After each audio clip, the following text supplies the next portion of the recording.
जय श्री कृष्णा मित्रों, एक बार आपका फिर से स्वागत है हमारे HS जीवन स्टोरी चैनल पर। अगर आप हमारे चैनल पर नए हैं तो कृपया हमारे चैनल को सब्सक्राइब करें और वीडियो को लाइक करें और अच्छे कमेंट किया करें। प्रिय दर्शकों, आज हम फिर से एक नई वीडियो, नई जानकारी को लेकर हाजिर हुए हैं आप लोगों के समक्ष। प्रिय मित्रों, आज की जो जानकारी है, आज का जो प्रसंग है, बड़ा ही ज्ञानवर्धक और बड़ा ही मोटिवेशनल है।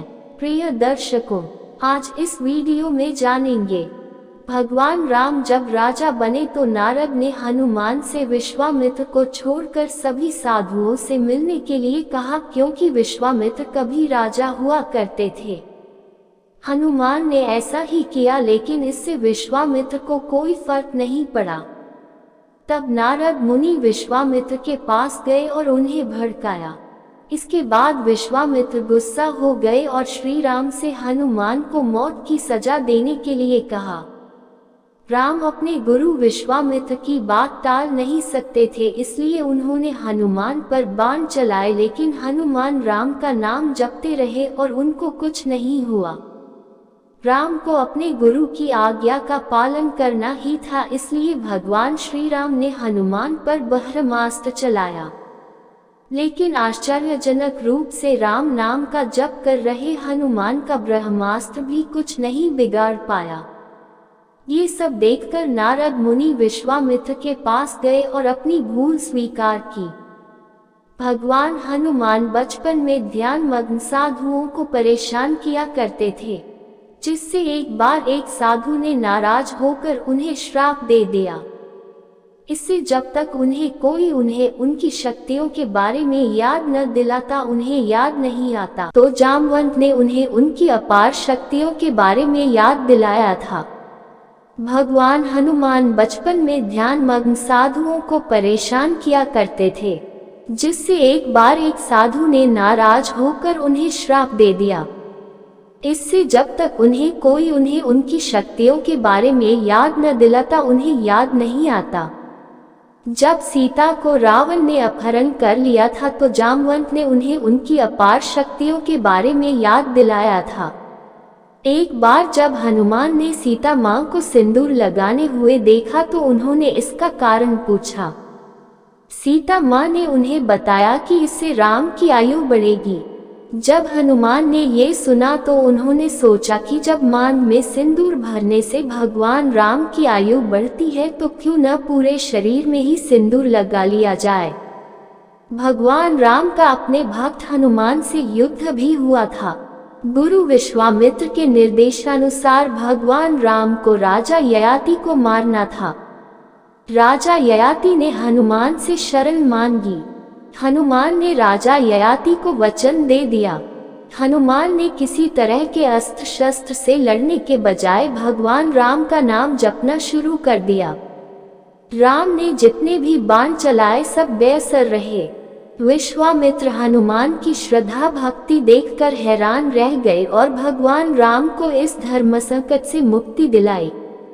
जब सीता मां ने हनुमान को एक माला भेंट की तो हनुमान ने ये कहते हुए इसे लेने से इनकार कर दिया कि वह कुछ भी ऐसा नहीं लेंगे जिस पर भगवान राम का नाम न हो।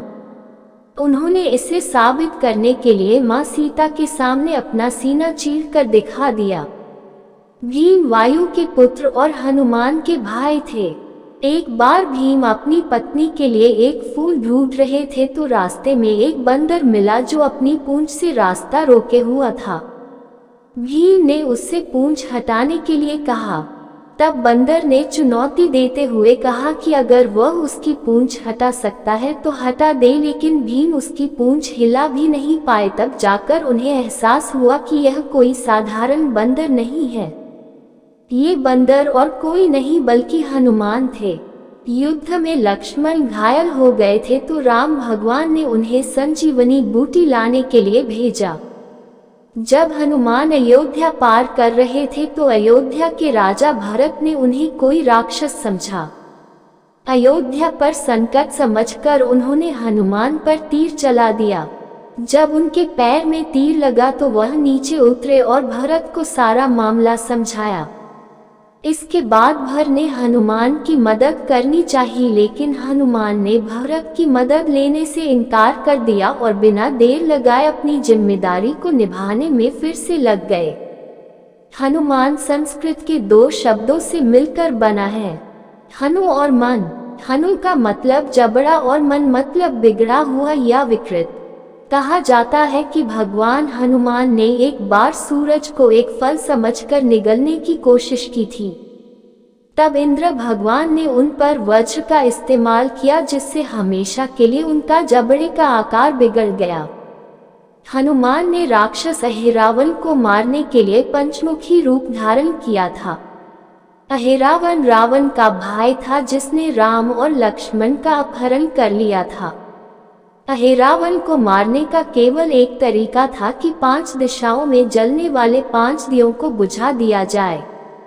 इसके लिए हनुमान ने उत्तर दिशा में वराह मुख, दक्षिण दिशा में नरसिंह मुख, पश्चिम में गरुड़ मुख, आकाश की ओर हयग्रीव मुख एवं पूर्व दिशा में हनुमान मुख धारण किया था।